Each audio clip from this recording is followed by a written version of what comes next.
I have had my portacath in since Tuesday. It's now Saturday, and I'm planning to take off the dressings, the top and the top one and the lower one. A couple of people have been asking me why I've got one up here. So if I just explain quickly what a portacath is. A portacath is essentially a well that sits under the skin. So it's a small device like this, and the outer section is hard, just like this, but there's a soft membrane in the middle so that they can put a needle into it, and it accesses blood or accesses veins, so you can put things in or you can take things out. So they make an incision to put it under the skin, and then they feed the tubing that is connected to this device into a vein, and they make another incision further up to help with the placement of that tube into a vein. It's very clever. I've watched a couple of procedures online to see how they do it, and it looks a bit brutal when you watch it as the patient, but it's very clever how they manage to put something into something as small as a vein. Obviously they need to pick a bigger vein to make sure that they can get it in, but it definitely requires skill and practice on their behalf. So I can feel it. I can feel the tubing on my collarbone here, so I can feel that there's a tube. It has been sore for the past few days. A couple of times I have been walking like this, like I'm very stiff, because if I move my head, or even like doing things with my arms, it can create an issue. So the reason why they put these in is people who have chemotherapy generally have bad veins, and it stops the messing around of all the bruising that comes with trying to find veins, and just makes the patient experience a little better, and it makes it more efficient for the hospital so that they can go, right, we've got access to a vein there. There are other options. So I have had in the past something called a Hickman line, which was also on this side. I have a little scar here, actually. I don't know if you can see that. It's a bit shiny. So I had a Hickman line when I was 15, and it was quite a large device that came out of the skin, and then it had two wiggly lines that were dangly, which they could then put into the end. They could, attach things to the end of it. And I also had a PICC line, which I don't think you'll be able to see on here, but I had the incision is here. So there are three main types of central lines that you can have, and I've had all of them, including this one. I had this one last year. But the PICC and the Hickman, the ones that both sit outside of the body, they can be a source of infection, and when you're having chemotherapy, you don't need any additional sources of infection. So this one is better. Personally, for me, it's better because since having my lymph nodes removed, which deal with all of the lymphatic fluid, which goes to the sites of infections or issues in the body, like sunburns or heat or steam burns, because I don't have those lymph nodes anymore. If I do something to my arms, my hands, lymphatic fluid literally floods my arms, and then my arms swell up to the most ridiculous and uncomfortable size. They become very heavy because obviously there's a lot of additional fluid, and in a normal person the lymphatic system works very well and the fluid ebbs and flows as it should do in the system.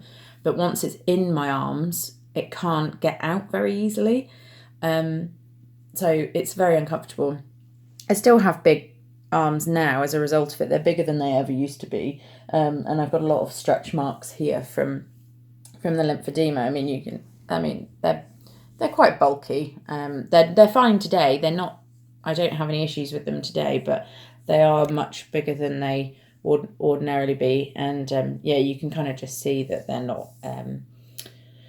You can see sort of the stretching of the skin that's occurred. Anyway, so I'm going to take this off and let you have a look, and let me have a look. So I've taken most of the packaging off just because it's a little sore to take all of this off, and it would take a lot of time that you probably don't want to spend watching me pulling something off. Emergency. So, there it is. The orange stuff is iodine, by the way. This kind of weird pinky stuff is, it gets all over the things. But they use it when you go in for surgery to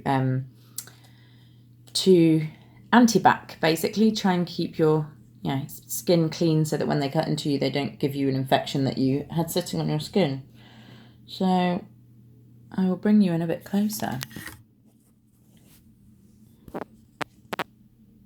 That's my incision. The port's actually here.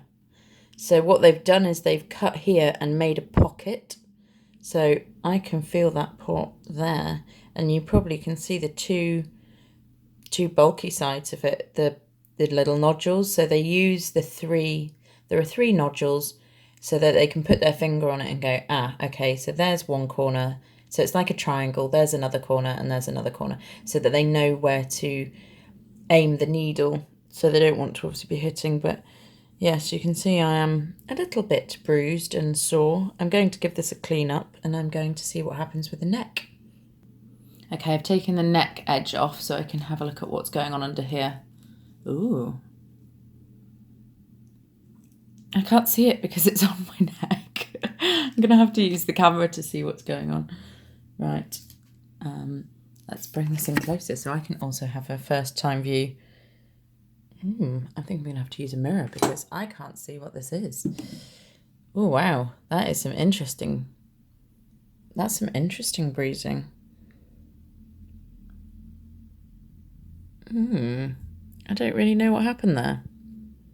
But it's more bruised than I was expecting it to be. Such a underwhelming event, but actually it's a little bit, once this calms down and I shouldn't keep touching it. I have washed my hands though, let me just reassure you. I'm not just randomly touching skin wounds. What I'll do is I'll give this a clean with clean water, like boiled water, and I've got some special cleansing agent, which is a bit like a calamine, which will just clean, but it won't do anything. So, got some strange... Yeah, anyway, so generally I'm happy with it. I think the incision will clean up nicely. They will need to obviously, well, at some point they'll need to take it out. Yeah, it looks fine. I know that in a couple of weeks it will be a lot more settled, but yeah, the device is here, which is strange to see. But no, overall I'm happy with it. The pain has gone down a lot. I was taking quite a few painkillers, but now it's starting to really calm down. So that's Wednesday, Thursday, Friday, Saturday. So it's 4 days after, so that's good. I'm going to give this a clean and tidy it up. So thanks for watching, and that's my portacath. Bye-bye.